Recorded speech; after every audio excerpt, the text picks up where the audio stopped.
Well guys, let's take a look in this little house. Let's see. Let's take a little nosy inside. Oh fuck. Very small. Hardly space to swing a cat in here. Try fitting a family of 5 in here. You'd fucking kill each other with the boredom. There's the window. If I can imagine waking up to that view every morning, that'd be fucking gorgeous and beautiful.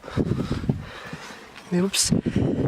Let's get with the family that want to get left behind. A little path that you all walked up from. So it's called Bohri na Mariv, which literally translates to the road of the dead. So there's nothing like weird about it. There's no ghosts around the place. No one like died walking down there or anything. It was just a tradition on the island to be buried on the mainland with their ancestors. So this would be a bit like a part of their rite of passage leaving the island. So even if your house is down here, they'd still come up and walk you down, and so it's on the way to the mainland. So it was just a little tradition that they kept here anyway. So the famine, like they were affected here. So some of the poorer families would have converted into being Protestants to get the food and stuff. Now they weren't mean or anything. They did give food to the Catholics who needed it as well, but it was mainly the Protestants that they fed. And by 1860 then there were no Protestants on the island anymore. This school was not in use anymore, and by 1880 it looked like nearly what it looks like today.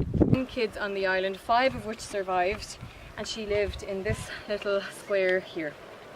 So you can tell that it would have been a bit packed. You can look over, just mind. Well, I can look. So she had 5 kids in her? Yeah.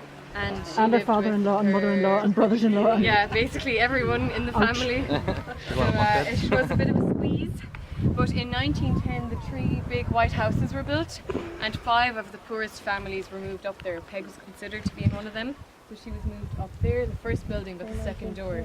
So that's like when people ask where's Peg's house, we always point them to that one because that's the one she's pictured in, and that's the one people are always asking about anyway. But with the roundy structure here is not a beehive hut. No, it's a shed. So that's basically what's great about it. The only reason that they built it like it is because it was harder for the rainwater to get into it.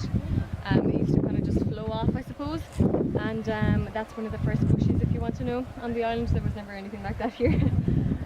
So they used to use it for storage, like anything they could just kind of, you know, yourselves, if you had a shed outside, you just put anything you weren't needing right now.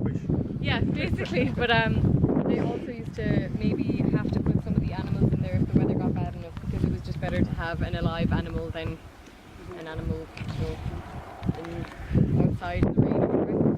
So the flat bit of ground just below that then is the furthest bit from us. It's what we call a kalunach, so it's unconsecrated ground. So perhaps like 3 of, yeah, the flat bit.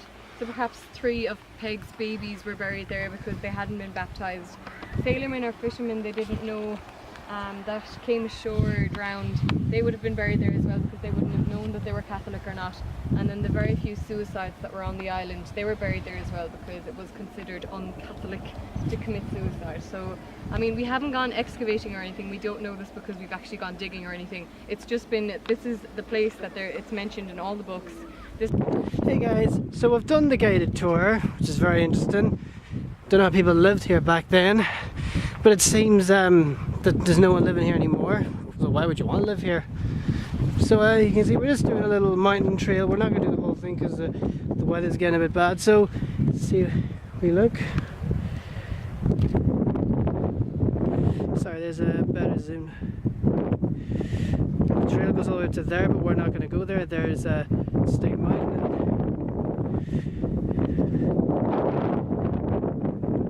Fuck yeah, great view. Fuck, it's just a beautiful view. Like, see, there's the distant mountains there and there.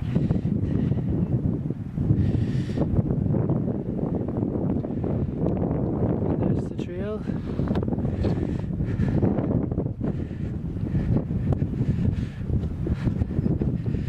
But oh fuck, we have to get on that boat again. Oh fuck, my nerves are gonna be shot after that. Holy fuck, that is some ride. Well guys, we've done the Blasket Islands and now we're on our way down to get the boat back. Lord help me, it's probably going to wreck and rock again. I'm probably going to go into all panicky mode. Anyway guys, stay tuned. I'll probably film a bit as we're going on the boat again, or probably I will probably be cowering and praying to God that we don't sink. So anyway, see you around. Yeah, we're currently leaving the island now guys, so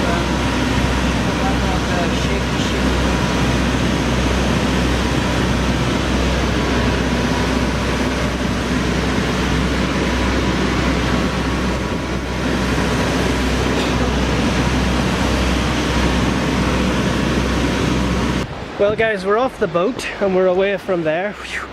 Oh god, no more boats this year. I know we've at least on a cruise boat or a sailboat, you know, but that's an old top like, shaking like fucking mad. Oh god.